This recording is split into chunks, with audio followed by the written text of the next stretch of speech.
बाबा जी की प्यारी सात संगत जी, राधा स्वामी।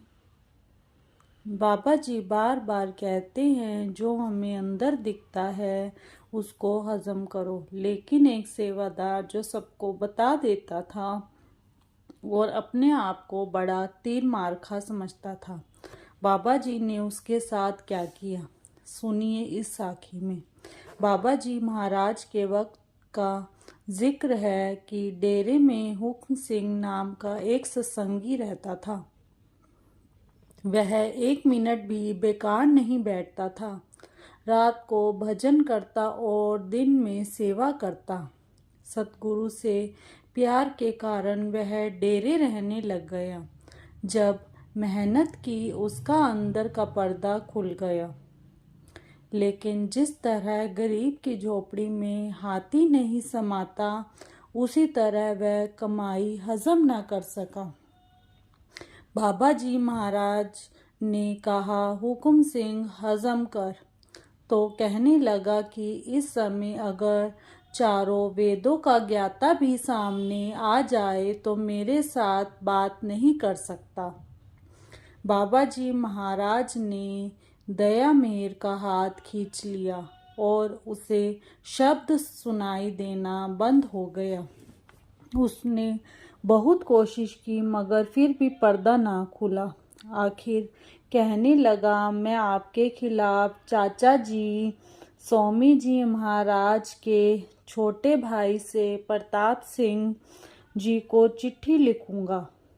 खैर, चिट्ठी लिखी या नहीं लिखी, पर वह नाराज होकर अपने गांव चला गया। जब बाबा जी चोला छोड़ गए तो उनके बाद फिर डेरे आ गया और वह वहीं रहने लगा।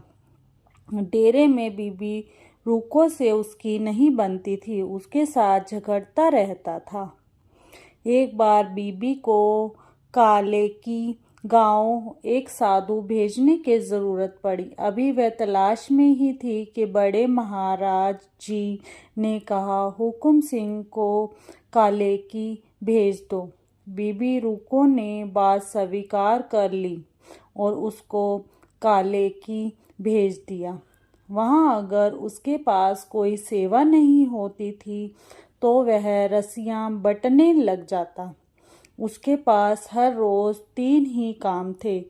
हुक्म के मुताबिक बिना नागा भजन सिमरन करना, पोथी पढ़ना और सेवा करना। चाहे अंदर उसका पर्दा बंद था, लेकिन फिर भी उसने भजन सिमरन नहीं छोड़ा। आखिर जब वह बीमार हो गया तो बड़े महाराज जी ने उसे डेरे बुलवा लिया। उसकी मृत्यु से कुछ दिन पहले बड़े महाराज जी को आगरा जाना था। उन्हीं दिनों बीबी रखी की सूरत शब्द में लगी हुई थी। आप रोज उसकी तरफ भी जाते थे। बड़े महाराज जी ने सोचा कि बीबी रखी की तरफ से होकर हुकुम सिंह की ओर खबर लेने जाऊंगा। आप बीबी रखी को देखकर उधर जाने वाले ही थे कि हुकुम सिंह वहां आ गया। बड़े महाराज जी ने कहा, मैं तुम्हारी तरफ ही आ रहा था। वह बोला, मैं एक मांग मांगने आया हूँ। बड़े महाराज जी ने कहा कि कहो। उसने कहा कि मुझे अपने चरणों में माथा टेक लेने दो। बड़े महाराज जी ने कहा कि वह माथा टिकाना पसंद नहीं करते। इस पर उसने कहा, अगर यह शरीर बाबा जैमल सिंह का है तो माथा टेक लेने दो, नहीं तो मैं नहीं टेकता। अब कोई प्रेमी शिष्य क्या यह कह सकता है कि उसका शरीर सतगुरु का नहीं है। बड़े महाराज जी ने आखिरकार बाबा जी का ध्यान करके उससे कहा, अच्छा टेक लो। जब उसने चरणों पर माथा टेका, उसी वक्त कहने लगा, जो मेरी 16 सालों की कमाई बंद थी वह एकदम खुल गई है, मुझे वापस मिल गई है। मेरी संभाल हो गई है, सतगुरु आ गए हैं। सो मतलब तो यही है कि कमाई का अहंकार करके आदमी गिर जाता है और अंदर का रास्ता बंद हो जाता है। यही शिष्य की आजमाइश का वक्त होता है। उसको भजन सिमरन बंद नहीं करना चाहिए और ना ही अनुभव के अभाव लाना चाहिए। उसकी कमाई व्यर्थ नहीं जाती। शरीर छोड़ने के वक्त पूरी पूरी संभाल होती है। एक बात और, बाबा जी अक्सर कहते हैं कि सब कुछ प्रसाद है। इसका क्या मतलब है? यह तो हम समझ ही सकते हैं कि प्रसाद सत्संगी के लिए सतगुरु का दिया तोहफा है। लेकिन जब वह कहते हैं कि सब कुछ ही प्रसाद है तो हम उलझन में पड़ जाते हैं। हम जानना चाहते हैं कि फिर प्रसाद क्या है। वह हमें बताते हैं कि जो भी उस परमात्मा की देन है वह प्रसाद है, क्योंकि परमात्मा सृष्टि के कण कण में समाया हुआ है। इसीलिए अपने आसपास हम जो भी देखते हैं, जिसे भी छूते हैं, क्या वह सब उसकी देन नहीं है? हमारी हर सांस क्या उस परमात्मा से मिला तोहफा नहीं है? क्या हमें यह बात समझ नहीं आती कि हमारी हर सांस प्रसाद है? अगर ऐसी बात है तो फिर हमें हैरानी होती है कि क्यों सतगुरु मिश्री के पैकेट पर दृष्टि डालकर संगत को प्रसाद देते हैं। यह दोनों बातें एक साथ कैसे हो सकती हैं? बाबा जी के होठों पर मुस्कान और आंखों में चमक होती है जब वह दोहराते हैं सब कुछ प्रसाद है। सतगुरु कहते हैं कि सब कुछ प्रसाद है, पर हम उनके वचनों को समझ नहीं पाते। हम केवल उनके चेहरे के भाव देखते हैं, उनके दिल को छू लेने वाली मुस्कान का आनंद लेते हैं, लेकिन उनके कहे वचनों को भूल जाते हैं। हम दिखावे में पड़े रहते हैं क्योंकि हमें दुनिया में इनाम पाने की आदत पड़ी हुई है। इसलिए हम इन बेड़ियों से आज़ाद नहीं हो पाते। हमारे उसी ज़रूरत को देखते हुए अपना प्यार जाहिर करने के लिए सतगुरु हमें प्रसाद देते हैं।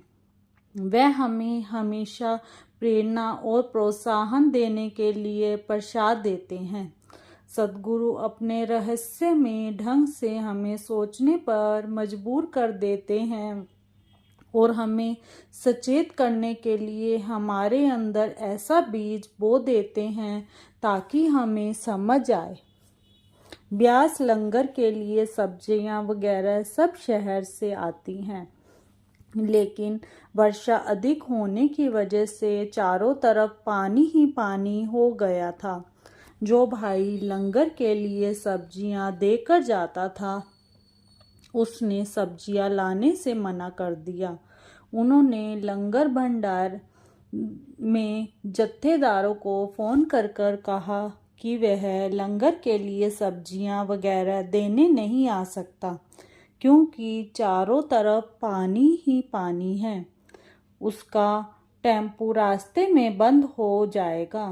तब सेवादारों ने कहा कि भाई सामान के बिना लंगर कैसे बनेगा, क्योंकि इस समय भी डेरे में कम से कम 10,000 से ज़्यादा संगत है। ऐसा तो आज तक कभी नहीं हुआ कि बाबा जी के घर में कभी लंगर ना बना हो। वह टेम्पो वाला नहीं माना। जत्थेदारों ने बाबा जी को बात की। बाबा जी लंगर का सामान जो भाई देकर जाता है वह बारिश की वजह से नहीं आ रहा है। तो बाबा जी ने उनको कहा कि अगर बाबा जी तुझे लेने आए तो तुम फिर भी नहीं आओगे।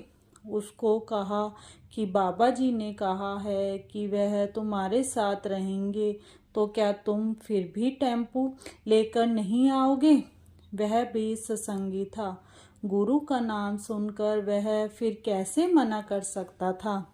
जब वह शहर से सामान से भरा टेम्पू लेकर चला तो थोड़ी ही दूरी पर एक सरदार जी मिल गए। सरदार जी बोले, भाई मेरे को ब्यास गेट तक जाना है, क्या तुम मुझे छोड़ दोगे? वह बोला, जी मैं भी उधर ही जा रहा हूँ।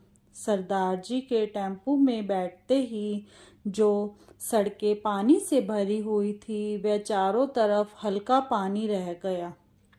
उसने खबरों में थोड़ी देर पहले जहाँ पर पानी ही पानी देखा था वहाँ अब सब नॉर्मल हो गया था। जब वह ब्यास गेट पर पहुंचा तो काफी सेवादार वहां पर सामान का इंतजार कर रहे थे। सरदार जी वहीं पर उतर गए। सेवादारों ने पूछा, भाई आने में कोई दिक्कत तो नहीं हुई? तो वह बोला, यह सरदार जी साथ थे।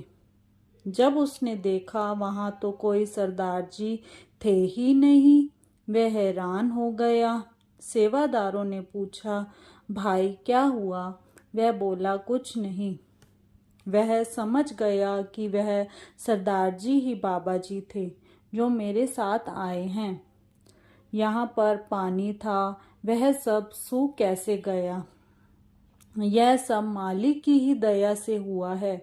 वह सारा सामान लंगर तक पहुंचाकर वापस अपने शहर को चल पड़ा और बाबा जी का शुक्र शुक्र करने लगा। शुक्र मालिका, शुक्र दातिया, आपका बार बार शुक्र। सच्चे बादशाह अपनी कृपा सब पर बनाए रखना।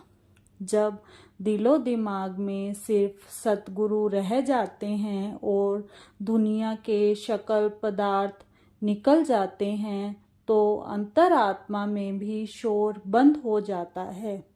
उसके बाद ही विश्वास और पूर्ण भक्ति शुरू होती है।